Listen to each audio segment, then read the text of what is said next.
This podcast was made possible by Thrive AP, a transition to practice solution for PAs, NPs, and the facilities that employ them.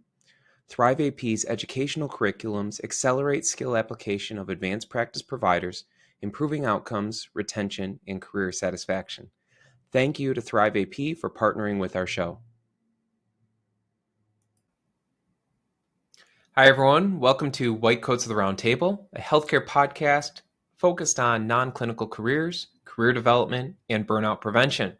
My name is Mike Asback, and today I am all alone. And today is going to be a off-script episode, which usually means that we're unedited and just kind of a little bit more relaxed behind the scenes. And today's going to be the ultimate iteration of that. It's the true behind the scenes podcast. And the reason for that I'll explain in a little bit. So today I wanted to give you a little bit of a maybe insight into the podcasting process. I know a lot of people have continued to write into us and talk to us. And one of the big things they talk about is just what does a day in the life look like for John and I? And not only clinically, but also managing our various side hustles and making sure that we're still prioritizing family and personal life. So today I want to take a little bit of time and talk through that. And one of the reasons that we're going to do so is it is Thursday, so this episode is going to release tomorrow.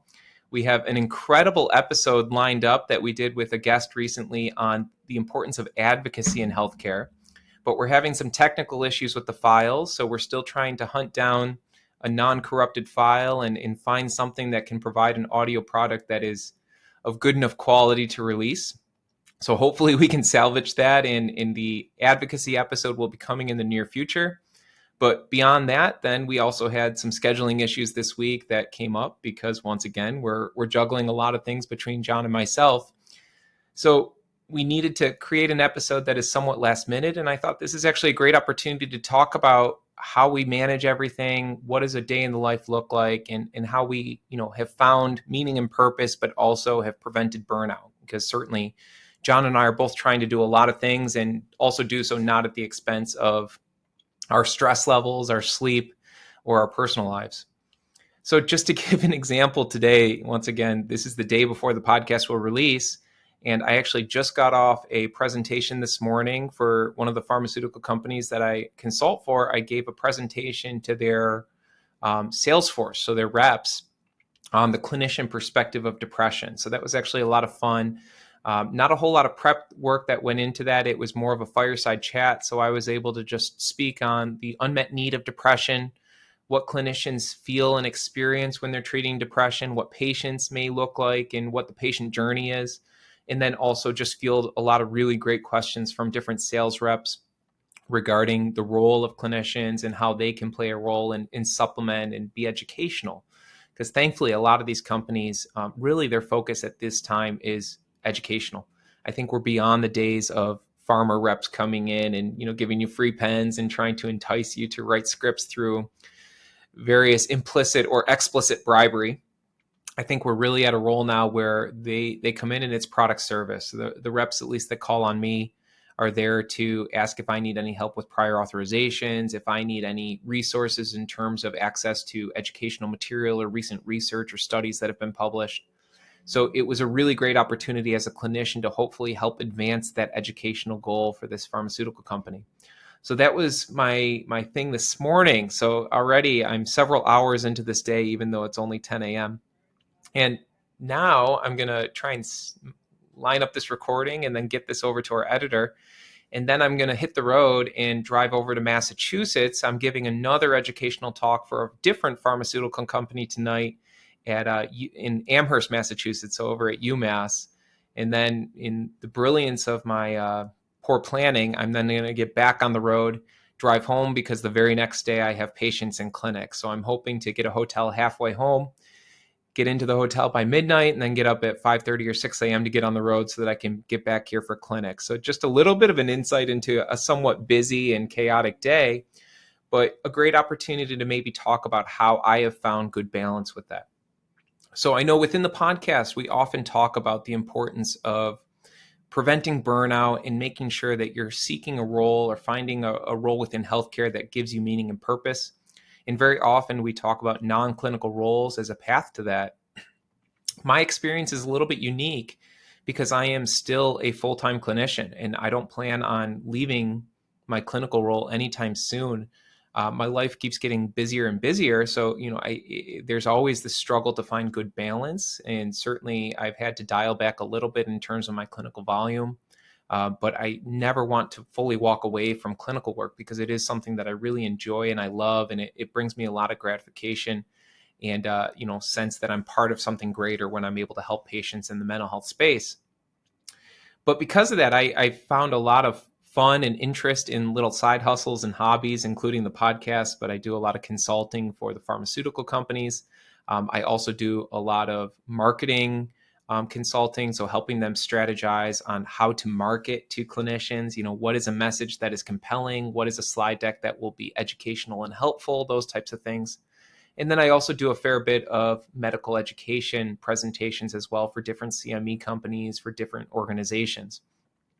So all of that is fun. It's a lot of busyness. It's a lot of fun to learn new things. And one of the things I love about medical education is it forces me to stay up to date. I need to stay up on all the recent research. I need to make sure that I'm aware of all the things that are in the developmental pipeline.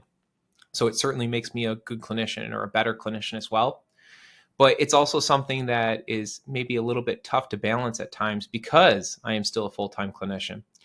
So I think just to take through, a day in the life, I recently read or wrote an article for Master Clinicians, which is a great CME website. If you guys are not familiar, I would encourage you to check it out. It's got a lot of really wonderful resources and CME packages.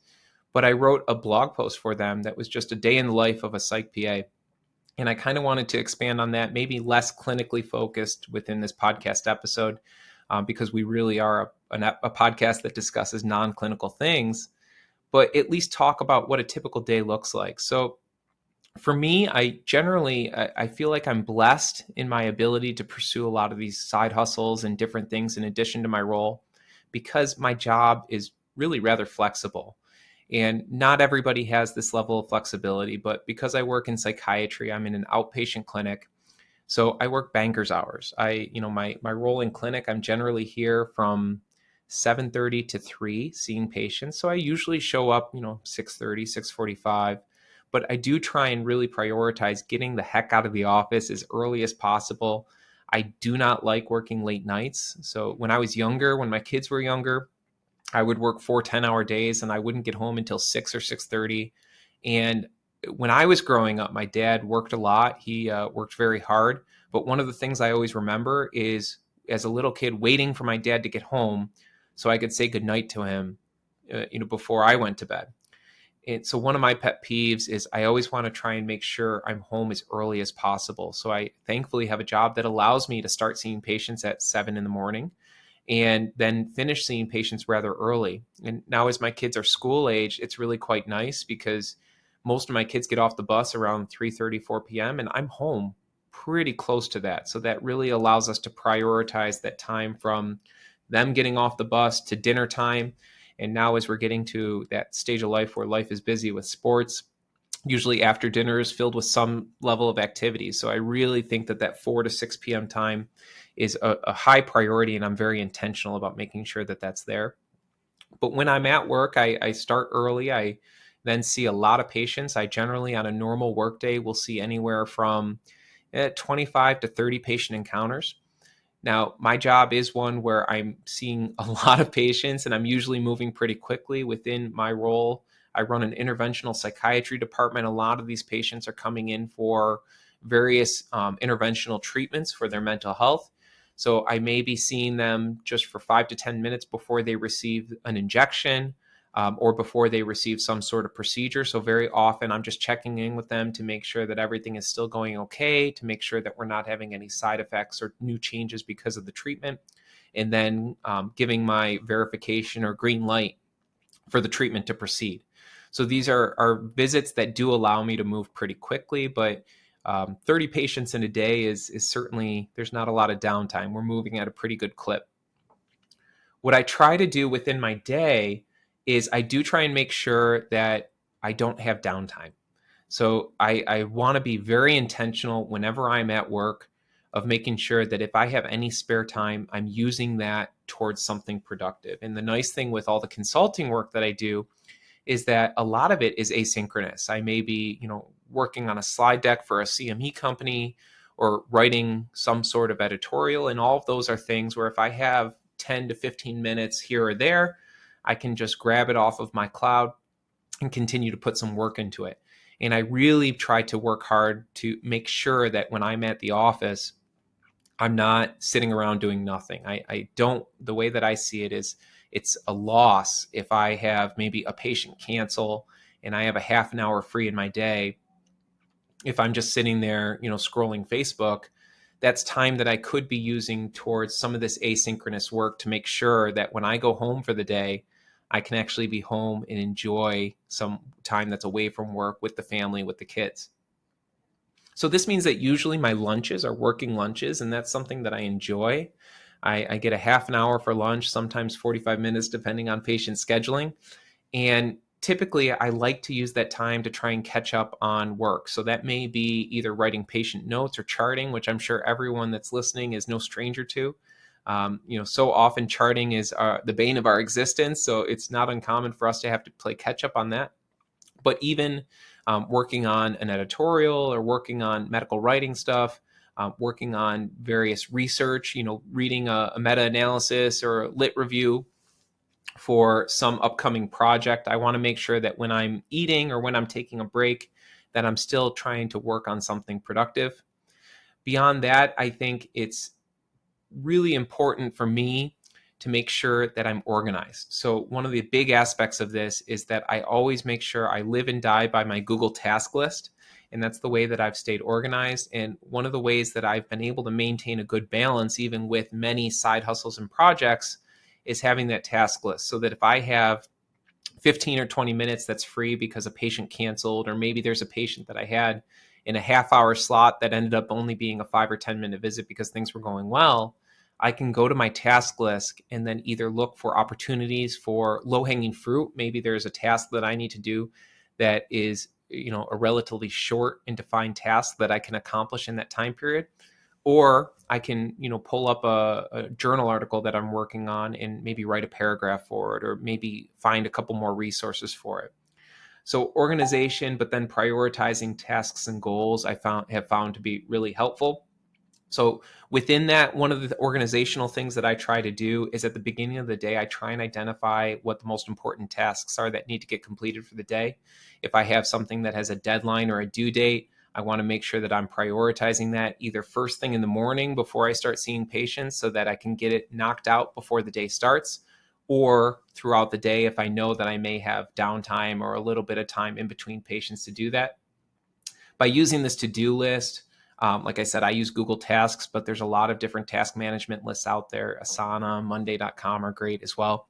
But that allows me to make sure that if there's must complete items, that I'm able to do those. The other thing that I do is getting up early is my secret weapon. And I know that there's some people on TikTok that I follow and respect, Tim being the one that I really love, but he gets a lot of criticism for all the hustle culture. He gets up at 4 a.m.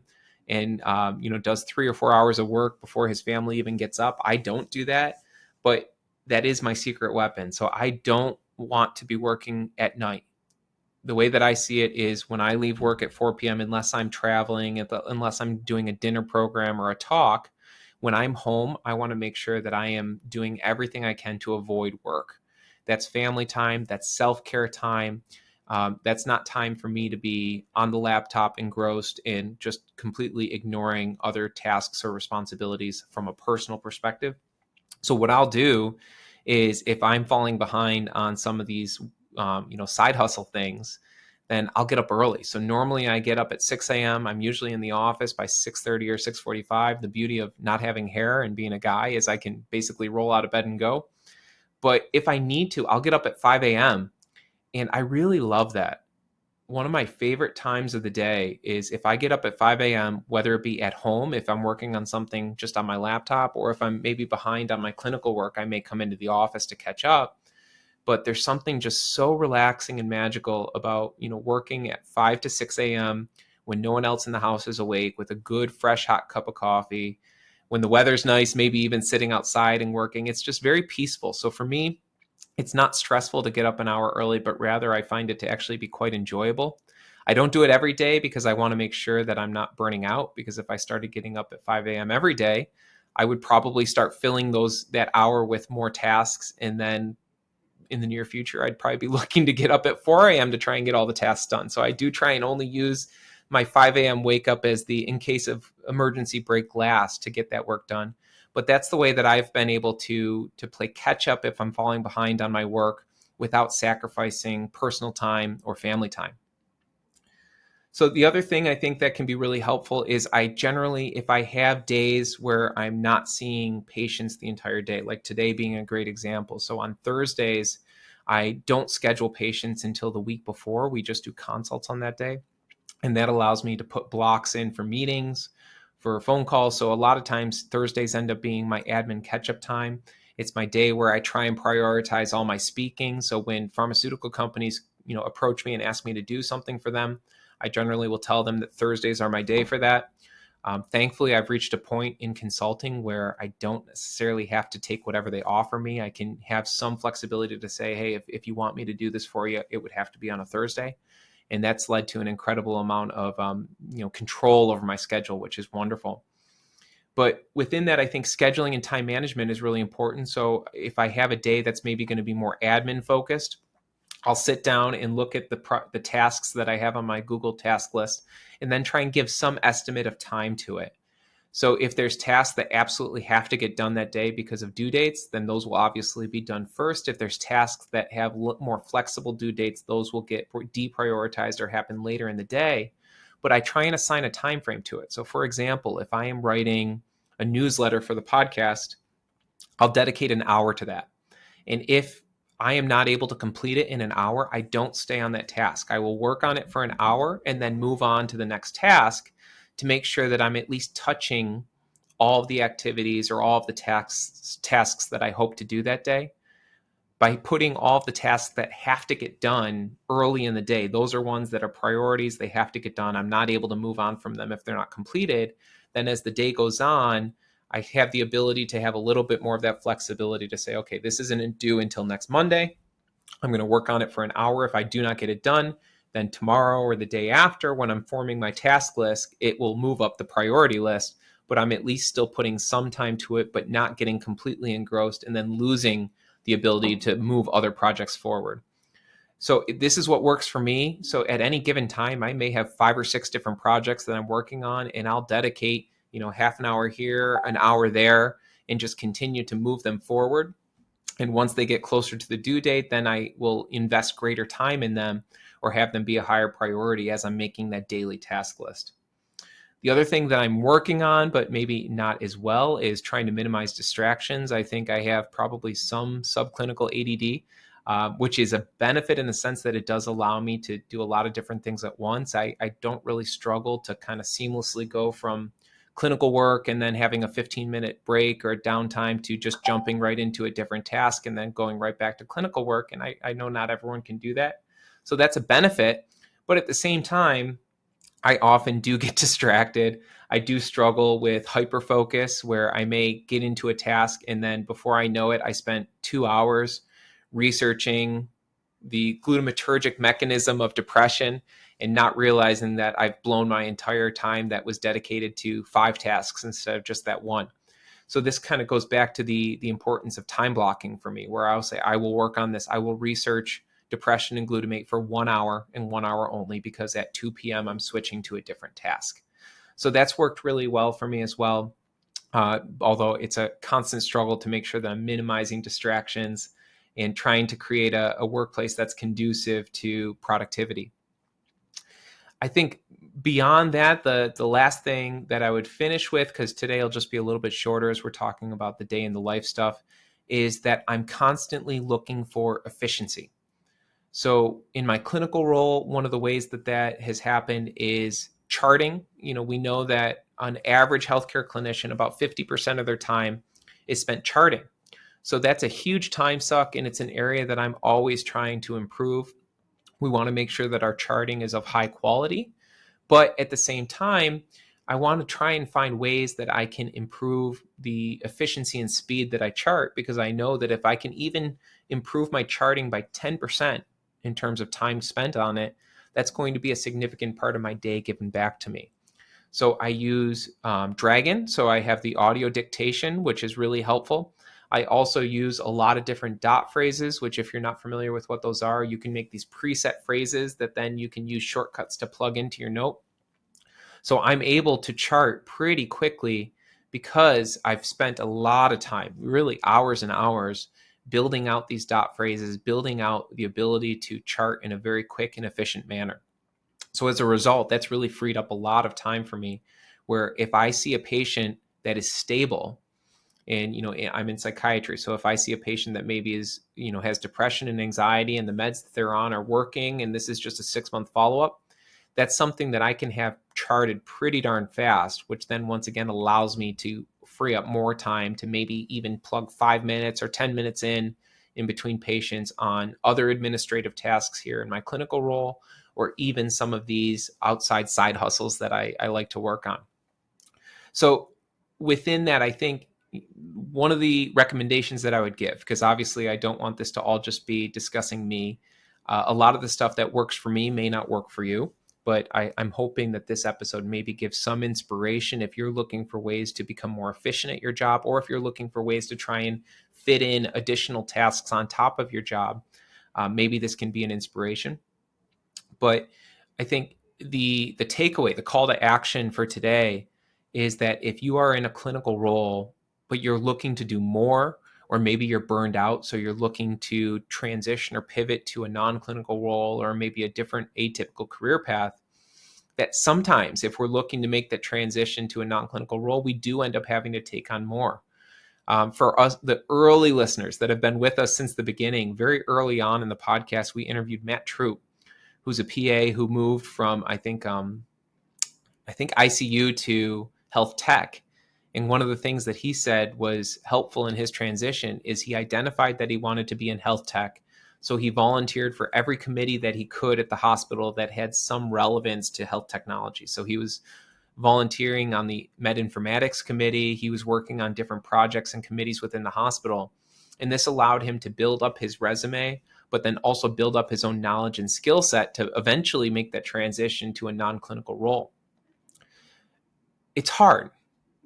No one here is going to say, hey, if you want to achieve more, here's the secret sauce. Here's the way to do it without having to work any harder.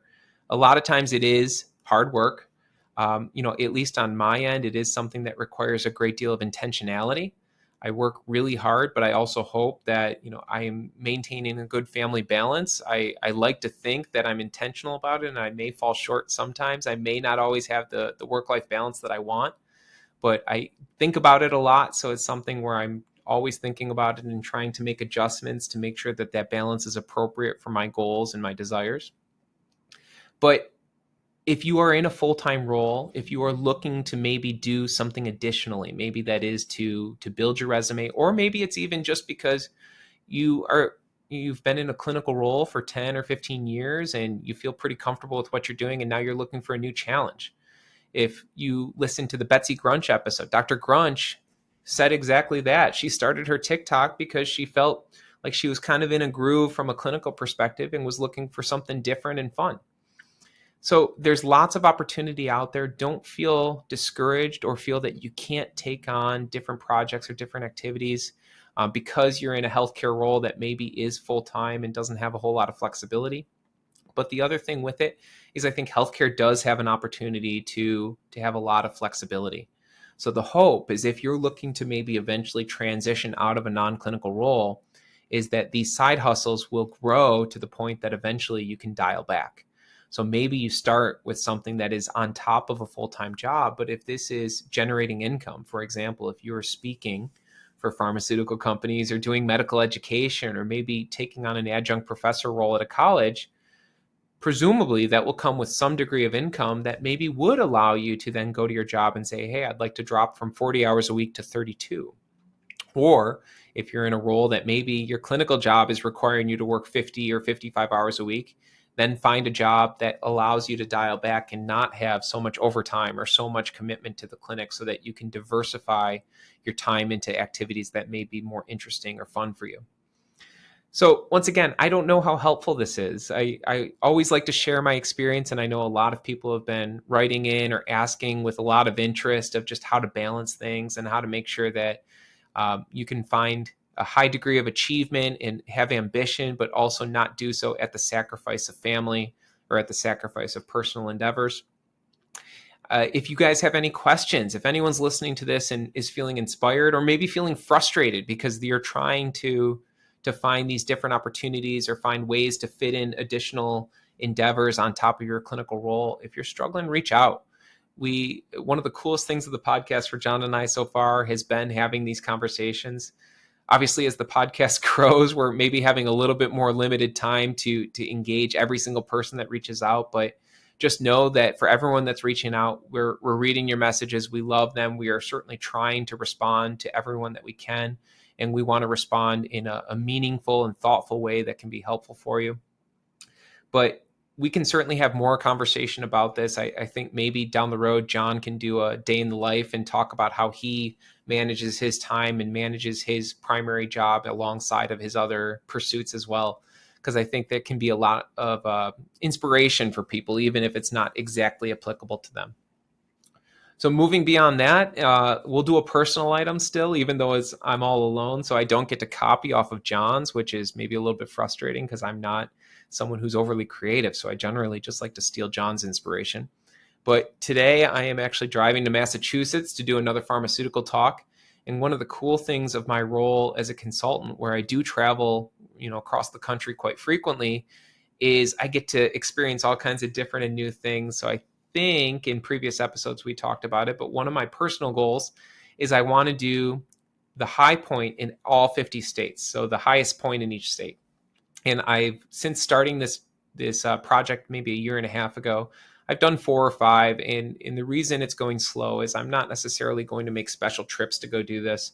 But if I'm out there for work, if I'm in proximity, then I certainly will try and knock it out. So today I'm going to Massachusetts, and I'm taking about a 40-minute detour to go to Mount Greylock, which is the highest point in Massachusetts. It's a nice, easy one because you can actually drive right to the summit, and they've got a cafe right at the top of the mountain. So my plan is to hit it in about mid-afternoon, get a nice cup of coffee, maybe listen to a podcast with my AirPods and sit for 15 or 20 minutes, and then get back in the car and drive to my dinner program where I'm going to give my educational talk. But so today's a fun day for me because I get to knock out yet another state high point. Last week I was in Knoxville, Tennessee, so I drove down and watched the sunrise on, oh my goodness, I can't think of the name, but the highest point in Tennessee. Unfortunately, it was a little bit cloudy, but I got up at 4 a.m., drove an hour and a half south to get onto the mountain and be able to see it. And it was still cool, even though it was cloudy and the views weren't great. It was fun to have this little project and have something that I'm working towards in terms of a personal achievement that not a whole lot of people get to do, because obviously traveling the entire country and getting to see all these spots is certainly a privilege and a blessing. So that's a fun little personal item from my life. Thank you for all you that listened. I know today was a little bit discombobulated, and like we said, this was very last minute. We've been having all kinds of chaos and technical issues, which we're learning is just part of podcasting. If you're doing this, there's going to be times where files may be corrupted, or guests may forget that they're coming on the show, or John and I may just have plumbing issues or electrical issues, or John may try to cut his thumb off. So we'll still have to get an update from him regarding the health of his thumb when he comes back on, because I'm sure he'll be happy to share that story with the audience. But thank you all for listening. And until next week, my name's Mike Gasback, and this is White Coats of the Round Table. If you like what you hear, consider giving us a follow and subscribing, even leave us a review. If you don't like what you hear, definitely don't review us. We'll see you guys next week.